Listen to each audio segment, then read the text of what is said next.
আসলে মাঝের মধ্যে এইসব সারগুলো ইউজ করে। এটা হচ্ছে ইউরিয়া, এটা পটাশিয়াম, এটা হচ্ছে সারের বস্তা সামথিং। এবং এটা হচ্ছে থাকা না গাড়ি রাখে আর কি এখানে।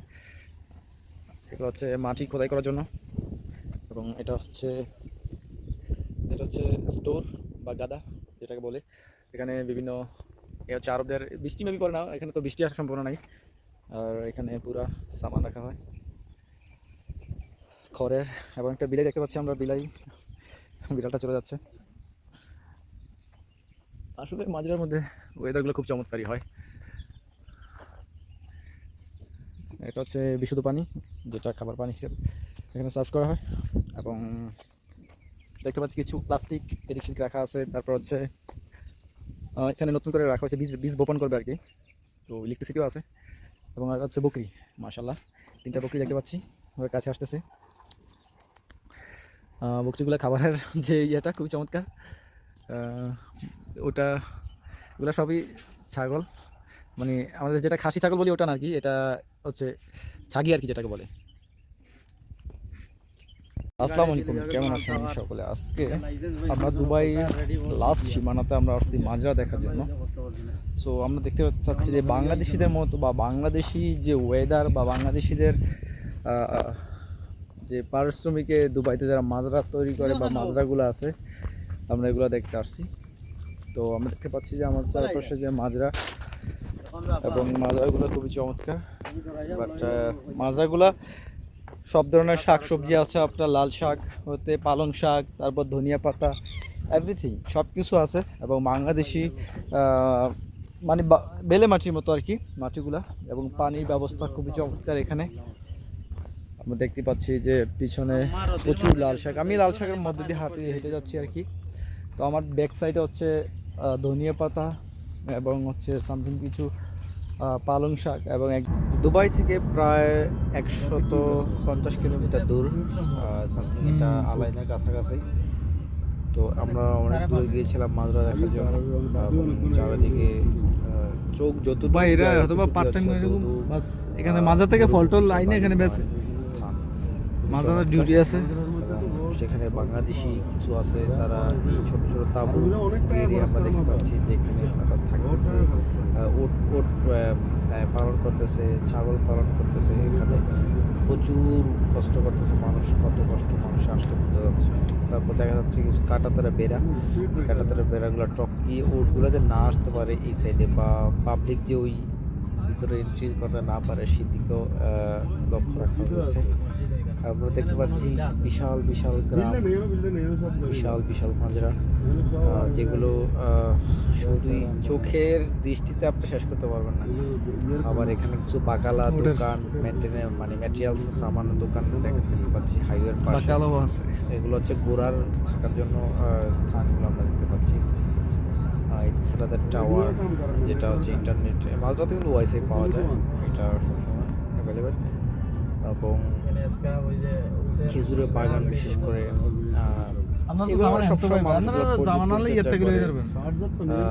এগুলোকে বাংলাদেশি, পাকিস্তান, ইন্ডিয়ান মেনটেনেন্স করে।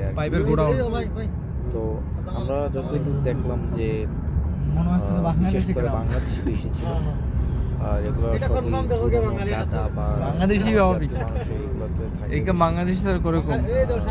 রাস্তাতে আমরা যাচ্ছি, মনে হচ্ছে আমাদের রাস্তা শেষ হচ্ছে, এবং হচ্ছে ছোট ছোট কুড়ে ঘর। আপনি যারা দুবাই থাকেন সেটা অরিজিনাল কাঁটাতারা বেড়া, এই একটা মাজরা।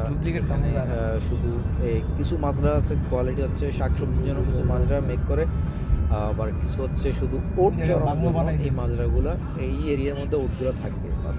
এই হচ্ছে এই একটা মাজরা। তো এই হচ্ছে সবচেয়ে একটা মজার বিষয়। আর দেখতে পাচ্ছেন যে এগুলো হচ্ছে যে ঘরগুলো, এগুলোর মধ্যে ওট থাকে। আর আমরা এখন এন্ট্রি নিচ্ছি আরেকটা শাখা রোডে, যেটা কাঁচা রোড। তো এই কাঁচা রোডের মধ্যে আমরা যাচ্ছি। মাজরার বেহাল অবস্থা, কারণ এগুলো মেনটেনেন্স করবে এখানে জাস্ট প্রাকৃতিকভাবে যেটা হচ্ছে এটা দিয়েই মানুষ ইনকাম করে নিচ্ছে, এই হচ্ছে ব্যাপার। আর দেখতে পাচ্ছি যে প্রচুর ছোট ছোট এগুলা হচ্ছে তাবুকের ব্লকের ঘর। আর এগুলোতে খুবই অ্যাডজাস্টেবল সব কিছু আছে, সব কিছু আপনি পাবেন ঠান্ডা ওয়েদারে। সেম গরমে আপনি এখানে ঠান্ডার মধ্যে ভেপ পাবেন, এই হচ্ছে ব্যাপারটা। আর চারিদিকে সবুজ আর না ঘাস গাছপালা লতা। আসলে মরুভূমিতেও কিন্তু সব কিছু জন্ম নেয়, বাট এগুলা হচ্ছে আপনার পরিচর্যা করা লাগে, এগুলো অটোমেটিক বেড়ে ওঠে। তো আমরা যে মাজরা যাবো সেটা হচ্ছে, এটা হচ্ছে সেই মাজরার গেট, এটার ভিতরে শাকসবজি হয় ছোট ছোট, লাল মাটি ফালাইলি সেগুলো আজকে আপনাদের মাঝে এক্সপ্লেন করবো। লাল মাটি কিছু বিচি ফালাইলেই সব কিছুই এই আর কি অবস্থা। তো আমরা যতটুকু জানতে পারলাম যে এইসব মাজরাতে দিনের বেলা ঘোর অন্ধকার, আপনি কোনো কিছুই দেখতে পাবেন না, এই হচ্ছে ব্যাপারটা। আর এই যে মাজরাটা দেখতে পাচ্ছেন, এগুলো প্রচুর মানে মানুষ কষ্ট করে বা প্রচুর মাথার ঘাম পায়ে ফেলে কিন্তু এই মাজরাগুলো মেক করা হয়েছে। আমরা 2-3জন গিয়েছিলাম দেখার জন্য।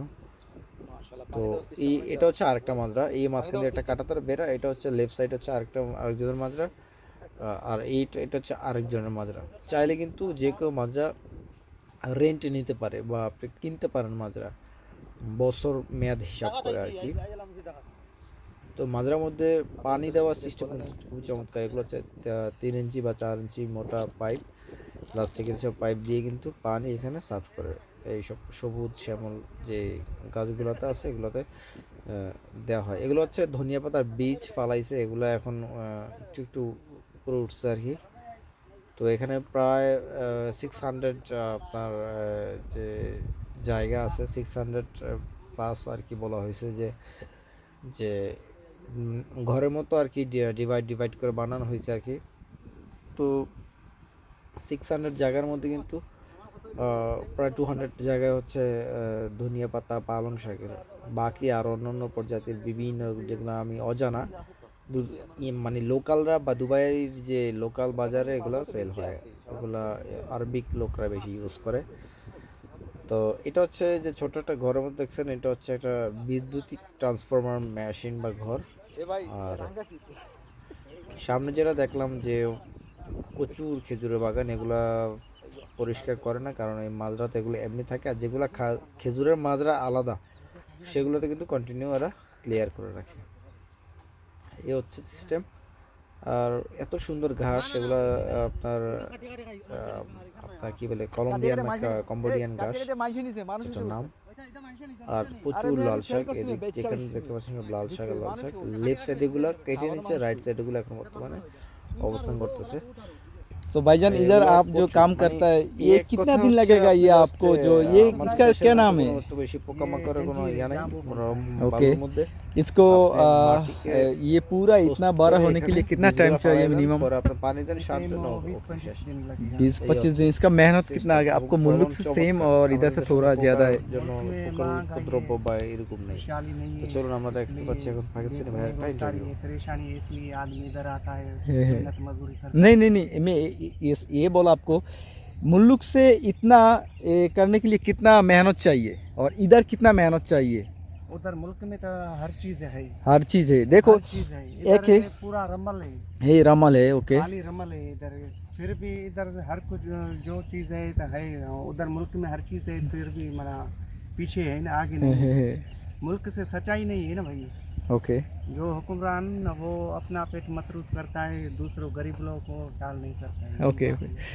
लेकिन अभी जो आपको ये धनिया पत्ता है इधर, ये धनिया पत्ता इधर ये इतना बड़ा होने का टाइम आपको कितना मेहनत लग गया? पानी डालेगा बाद में, ऐसा कुछ आपको सार है ना वो डालना होगा, क्या क्या चीज़ डालेगा इधर? यूरिया डालेगा, यूरिया यूरिया और यूरिया डालेगा, जो सम दवाई लगाएगा। क्या क्या दवाई स्प्रे हाँ, पूरा इधर चाहिए, बहुत मेहनत है ना। मेहनत है, मेहनत से तो कुछ नहीं होता है ना। हाँ, हम इधर आए, मेहनत नहीं करेगा। देखो मुल्क ऐसा नहीं है, मुल्क बस आप ऐसा ज़मीन बनाओ, बाद में आप धनिया का बीज ऐसा कुछ डालो बस हो जाएगा, लेकिन थोड़ा पानी डालो बस इतना ही। हाँ, इधर का तो ज़्यादा है खर्चा, इधर ज़्यादा खर्चा है। खर्चा ज़्यादा है, फिर ऊपर से सही है। कोकम्बर नहीं है, कोकम्बर क्यों? कोकम्बर कुकुम्बर आपको कोकम्बर मालूम है? नहीं हो। खीरे खीरे खीरा खीरा है। ये वो नहीं है, वो नहीं वो नहीं। नहीं। और क्या है खाने वाला? इधर खाने वाला ये जंजीर है, हाँ ये लाल पालक के सामने, और ये जंजीर है, जंजीर कौन सा वाला? ये जंजीर है खाने का चीज़ अच्छा। सलाद में। ये क्या है ये? আসলে মাজরার মধ্যে এইসব সারগুলো ইউজ করে। এটা হচ্ছে ইউরিয়া, এটা পটাশিয়াম, এটা হচ্ছে সারের বস্তা সামথিং, এবং এটা হচ্ছে থাকা না, গাড়ি রাখে আর কি এখানে। এগুলো হচ্ছে মাটি খোদাই করার জন্য, এবং এটা হচ্ছে স্টোর বা গাদা যেটাকে বলে। এখানে বিভিন্ন এ হচ্ছে আরবদের, বৃষ্টি মেবি পড়ে না এখানে, তো বৃষ্টি আসার সম্ভাবনা নাই। আর এখানে পুরা সামান রাখা হয় খড়ের, এবং একটা বিলাই দেখতে পাচ্ছি আমরা, বিড়ালটা চলে যাচ্ছে। আসলে মাজরার মধ্যে ওয়েদারগুলো খুব চমৎকারই হয়।